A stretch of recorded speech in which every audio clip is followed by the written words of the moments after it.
Welcome to the Depths of Motherhood podcast. I'm your host, Danielle. In season 8, we're exploring what it means to reweave the village, to return to connection after generations of being told we have to do it alone. And truthfully, I'm still finding my way too. Like many of us, I'm saying yes to a new way, learning to notice my old patterns of survival and finding my way back to a life that aligns with the heart. I hope that each episode feels like you're sitting around the fire with a group of friends in raw, honest conversations.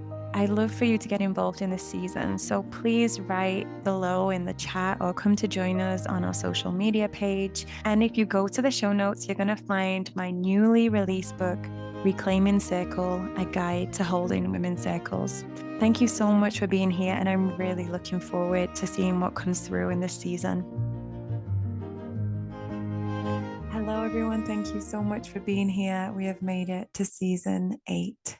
There's a little bit of a shift happening in this season as we go deeper into exploring the reweaving of the village. And I really hope that we can have this season as interactive as possible. So please head into the comment section below or on the Instagram page, which you'll find in the show notes, and share what's coming up for you, any insights, any reflections that come through. And the way I've created this season is that we will be going on a journey together. So each episode will be a layer to the previous one. And I'll be sharing lots of reflection prompts and lots of topics that we can go deeper into and explore and try and unpick this. Because so many of us are holding the reweaving of the village deep in our heart. And it's easy to say it. It's easy to offer that wisdom that we need to be with one another, that we co-regulate together, all of these beautiful romantic ideas. And yet, when it comes to it, how can we stay through the challenging times? How can we create boundaries so that we don't close down and run off? And also know when it's time to walk away, not from fear, but from trust in our own knowing, and to create safety in our environment, in our space. So I'm here with you, going through it real time. And yeah, I'm excited to see what comes through. So welcome and thank you. I'll begin with the question. Have you ever felt the ache of not belonging? You may be tending to children, yet carrying a quiet loneliness. You may be holding a home together while longing for the village that never arrived. Or perhaps you've known the strange experiences of being around many human beings and still feeling alone or like you don't belong. If this touches something inside of you, just know you're not alone. And it might be very obvious to why you're feeling this. It might not be so obvious. And that's what I want to explore, because sometimes it can be that everything is in place, but still there's that sensation inside, a feeling that there's more. And we might then turn this energy towards different distractions in our life, or we might close off from the sensation completely. And so we miss parts of ourselves. So I invite you to stay open on this journey through this episode and through this season to see what arises. Be curious, with no expectations. Maybe you'll welcome a journal, or you'll be leaving yourself voice notes like I do when something comes through.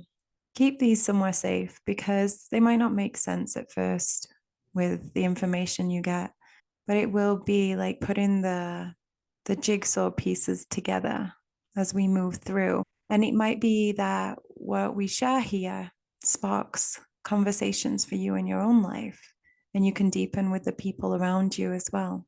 This ache, this sensation that you're feeling is not weakness.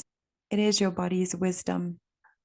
The body remembers what it felt like to be living amongst other humans, to be sharing practices, to be holding space for rites of passage, to be growing and evolving with one another through all of the human experiences, they weren't polished or performance.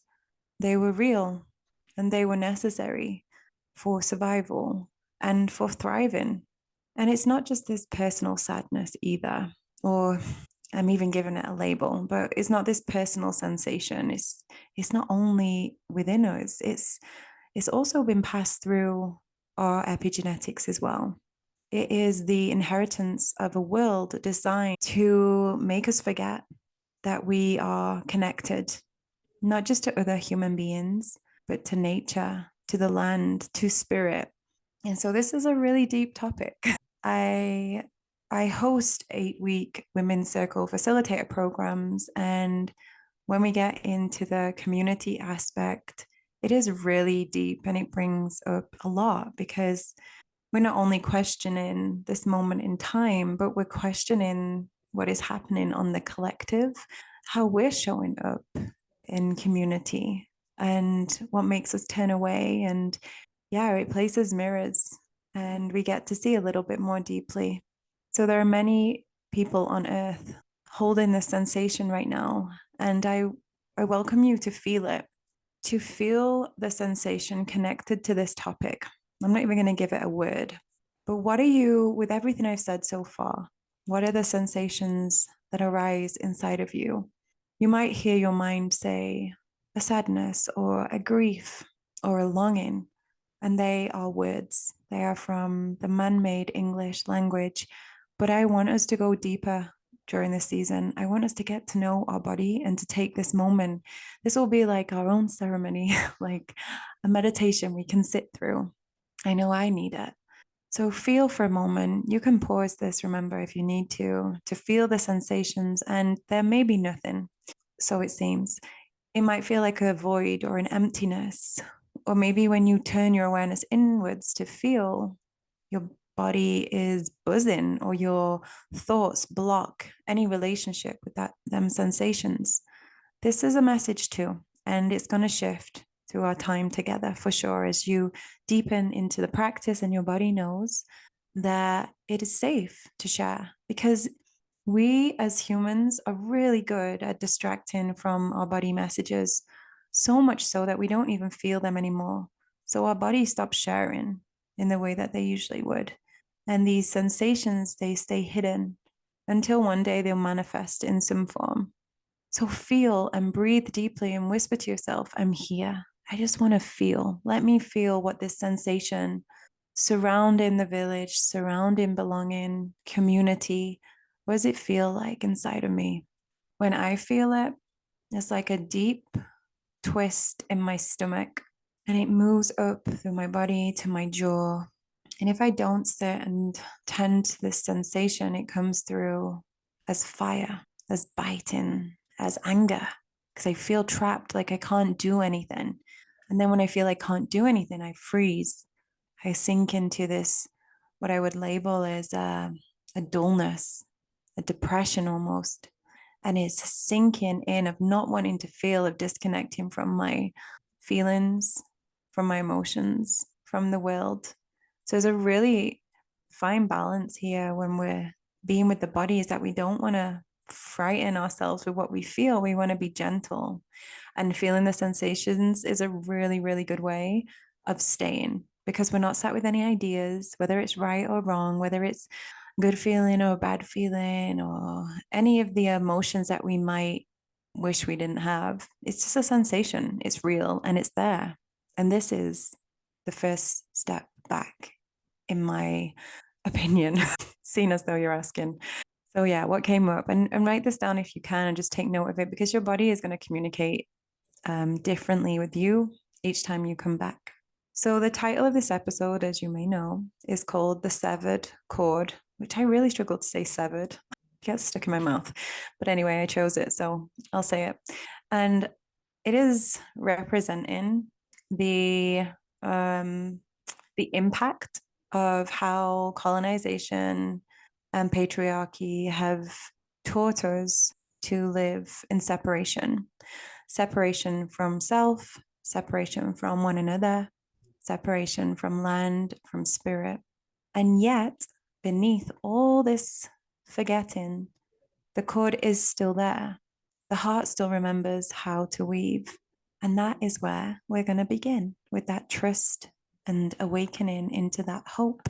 So, colonization was not an accident. If you're on my Women's Circle online page on Instagram, I cover different historic events through her story from all around the world. And my reason for this is to broaden our lens because we can live in our own box with what we've been taught, what we've studied, what news we receive. And when we remember that what has happened throughout history is still happening today throughout the world, sometimes very violently, sometimes very obviously, and sometimes silently. Sometimes it's even hard to say that we are affected by it because maybe it doesn't seem to harm us the way that it does everyone else in the world, the news that we see. But there's a feeling. And so everyone's going to be different how we're experiencing this colonization. But when we look through a broader lens throughout time and to this present day globally, we can see that this pattern of colonization has passed throughout time and it still exists today. And that already is a connection to the whole. We're not separate. We're not feeling this alone. And when we realize it wasn't an accident, it was a deliberate attempt to separate us, whether it's from mothers and children. If we think of residential schools of North America, the stolen generations in Australia, enslaved African women torn from their babies. And then you could even sit and think, well, how's that happening in my world today? What's the expectation for mothers to bounce back and be separated from their children? What is the expectation to have the child taken straight away from the mother after birth in some hospitals? So it's going to be different with your experience and what you know and what you're tuning into in this moment. But if you just look for a moment, you'll see it's very much present in the world. And this is the the basis of what I've been following for so long is like, how can we get the mothers and the children back into the center? Because they are the life, they are the pulse of the community. And when you look, you see it's very far from that. Even when we look in, I'll say the UK, because that's where I'm from, the care and support for single mothers, for example, what is supporting them, even with families where there is both parents present, there's still separation from the wider community, trying to juggle things, trying to keep this image. And so these are the more subtle examples of it. If you go into areas where there's deeper oppression, where there's war, where there's genocide, you can see very clearly what is happening there. And it's disgusting. We can say that it's disgusting, that is revolting. So there is this happening all around the world of a pushing out of the mothers and the children. And so when we come here today and we acknowledge that, we know that it's not right. We know that humanity is not going to thrive if that is happening. So we can call the mothers and the children back into the center, back into the heartbeat for this protection, for the safety, and for also the deeper insights and wisdom that comes with having children around. And then we look at the elders. So you might be aware of the witch hunts, the silenced healers, the wise women. They didn't call themselves witches. They were the women that tended to the community, that held wisdom, that were willing to show up and support and heal and hold these rites of passages.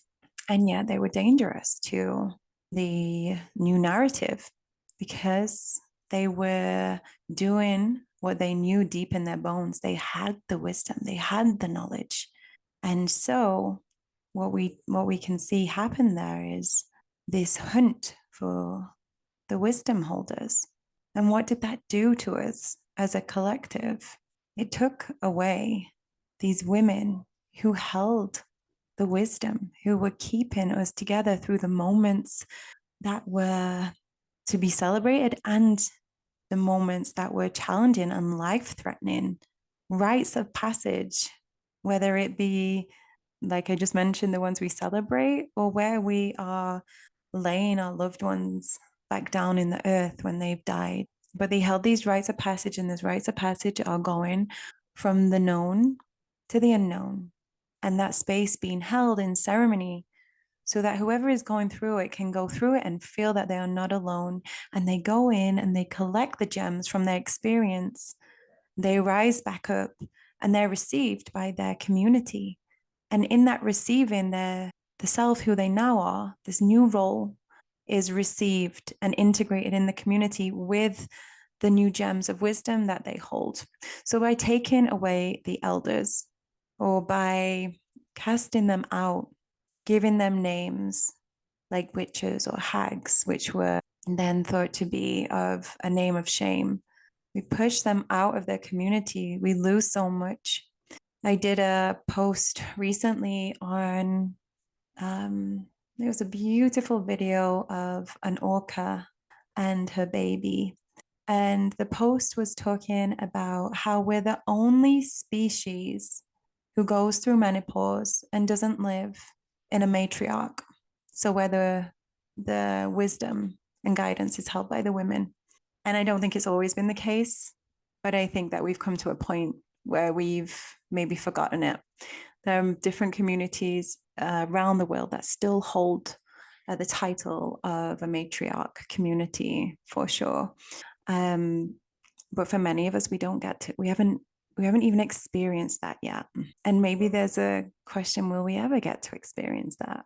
And so we can have many things existing inside of us at one time. But first, we're coming to see these patterns, noticing these patterns throughout time. We have the disconnect from the land, from the soil, from the water, from the animals, from the nature.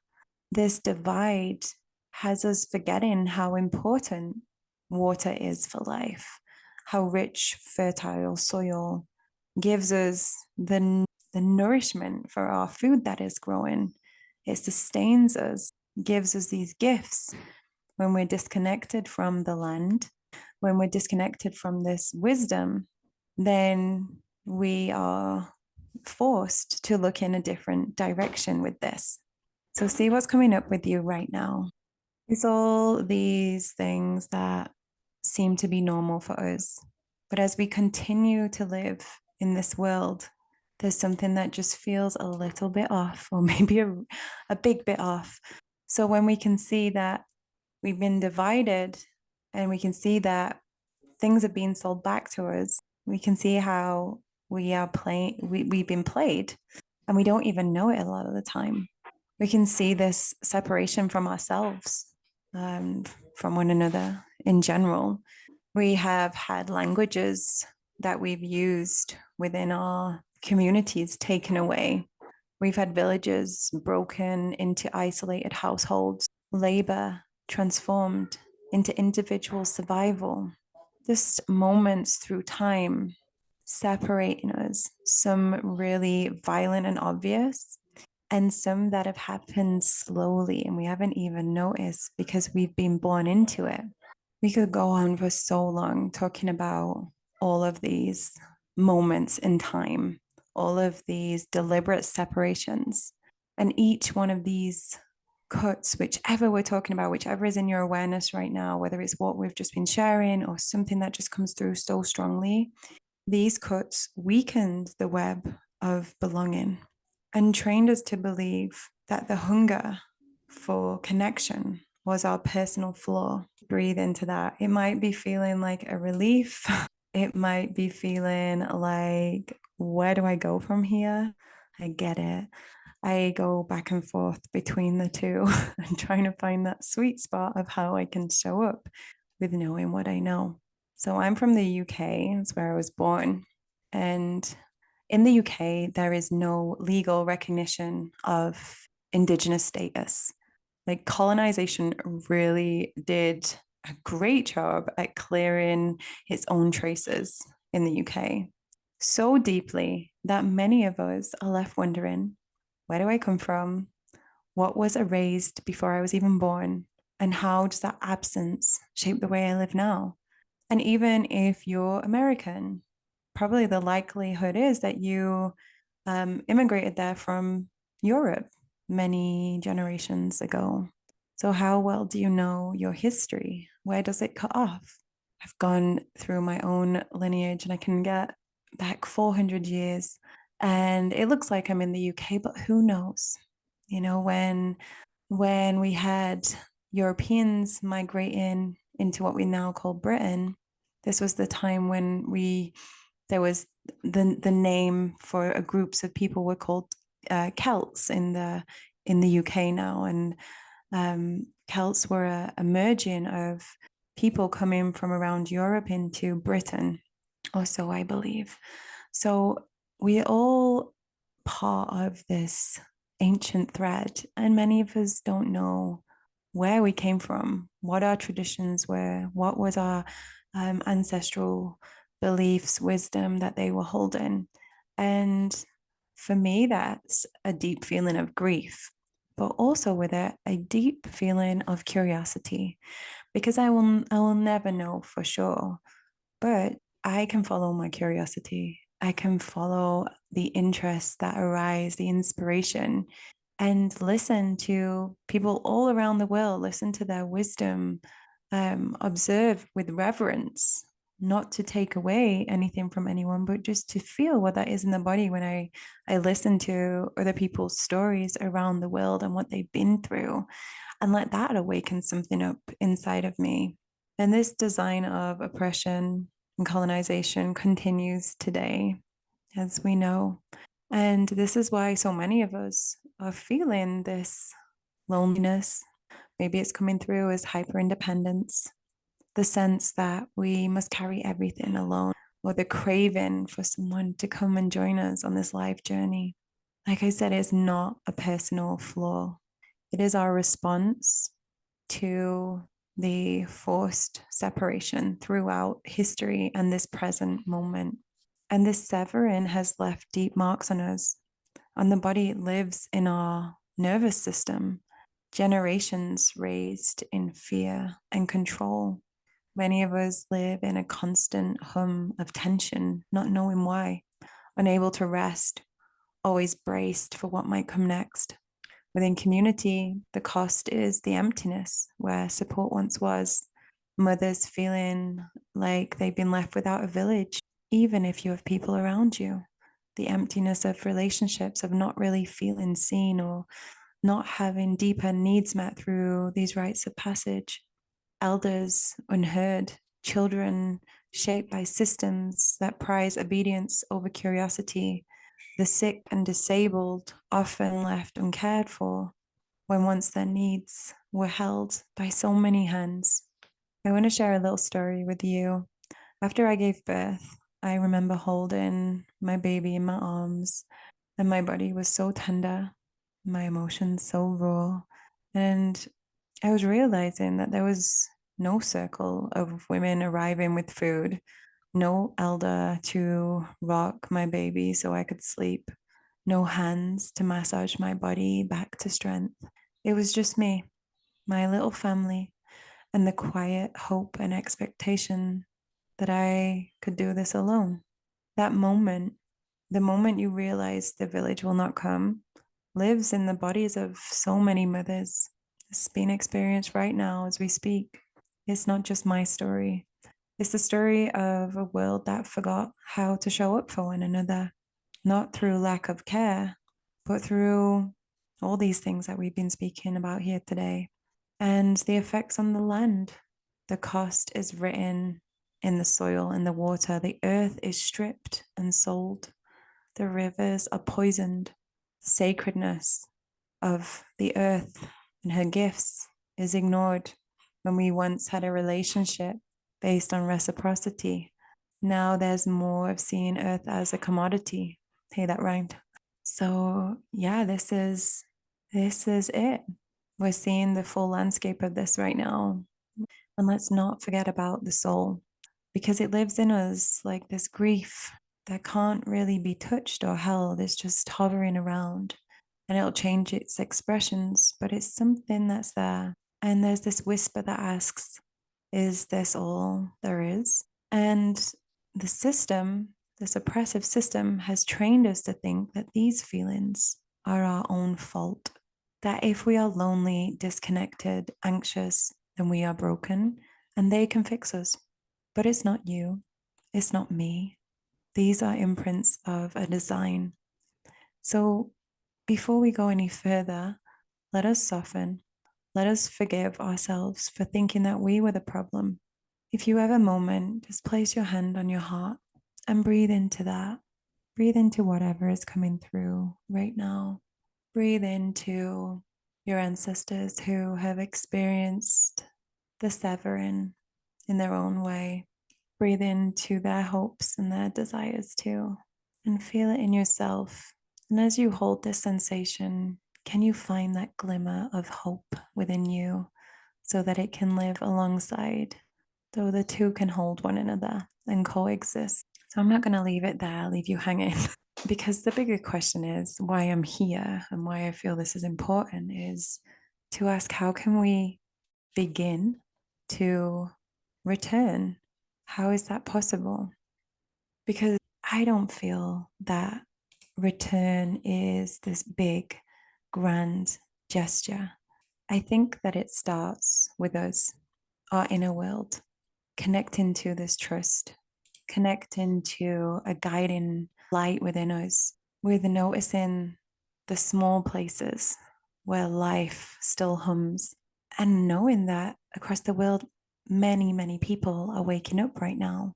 And maybe we don't even know what we're waking up to, but there's a definite feeling of a shift that's happening.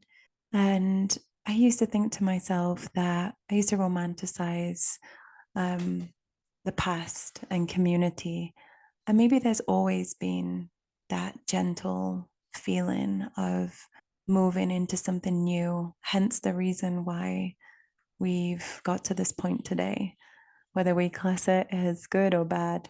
But throughout time, there's always been revolts, resistance, shifts in the way that the oppressive system wanted us to live.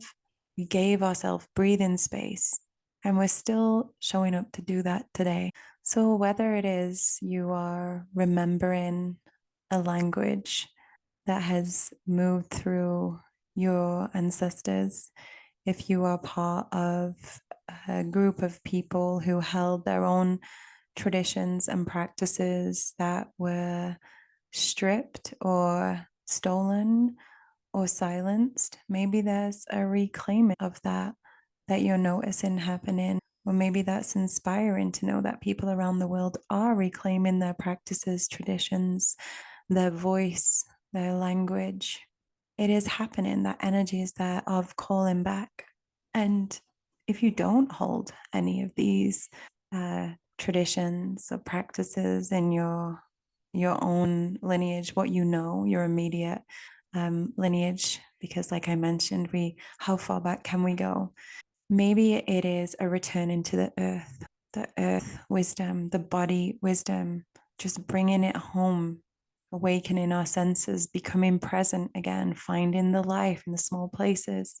So it's not about trying to fit in or copy another culture.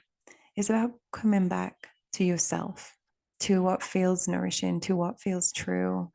And when we come to tend to ourselves, the earth, our smaller community, we are beginning that expansion of life. Tending means to expand. So when we begin tending to ourselves, to our families, to our community, start to feel that rippling out to the collective. And the earth and nature holds us through this whole experience. Tending includes the care for those whose bodies or health need more holding. To tend is to make sure no one is left at the edge of the circle, that everyone is welcomed in. Pause with me a minute. What would return look like to you here and now? Maybe sitting quietly in prayer, placing your feet on the earth, reaching out to an elder or a neighbor. Let one possibility rise gently. This is not a rush or a force.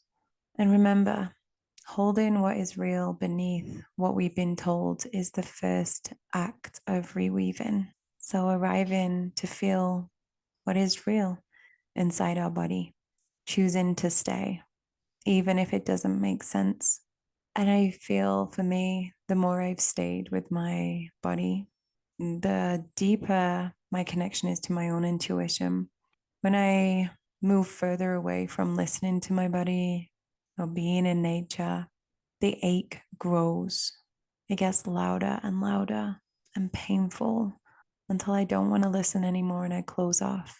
So see these patterns in yourself, see what you do instead of feeling. And it's not about understanding, like I mentioned before, it's just about staying with the sensations. Lay down, feel the sensations, see what come up, see how they move inside of you. I want to thank you for being here through this journey today. We're going to continue in the next episode, but to close today's gathering, I'm going to offer a meditation on forgiveness and belonging. If you can, place one hand on your heart and one hand on your belly. Begin to slow your breath. Begin to notice your breath. And imagine 3 cords of light. One cord connects your womb, if your physical womb isn't there, in the energetic space, from the space to the heart. And see one cord connecting from the heart outwards to family, community, ancestors, and one cord from the heart down to the earth. With each inhale, feel these cords strengthen, and every exhale, sending out that love, that unbiased, unwavering light within you. Inhale to receive this relationship, and exhale to say, I'm here, I love you. And ask yourself softly, where do I feel most severed? From myself, from others, from nature, or life in general? Notice what arises. Let it be seen. Let it be held in this space. Now, in these spaces, breathe forgiveness. Whatever forgiveness feels like to you, a softness where you're saying, there's so much more to this story, and I'm here to feel. I'm here to be curious. Forgiveness comes for believing you were the problem. Forgiveness for longing that felt too much. Forgiveness for forgetting that connection that already lives within you. On the inhale, whisper silently, I see you. And on the exhale, I love you. I forgive you. And if you feel you have nowhere to turn to, remember, belonging does not only live in the past, it can be created here, now, intending to yourself. How would that look? Of tending to something small in nature, of sending a heartfelt message to somebody. If you have a thread or a ribbon or a fiber, you can hold it in your hands and you can whisper into it one connection you long to restore and tie a knot as a vow of remembrance and place it somewhere you'll see it. You might even make it into a bracelet, but let it hold them words and that intention.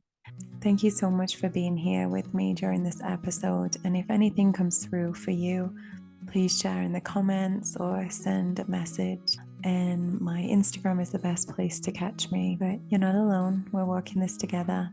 And until next time, may the cords of connection within you grow strong, and may your hands never forget how to weave. If you want to sit in live circle together, I host weekly lives. You can go to the link in the show notes here.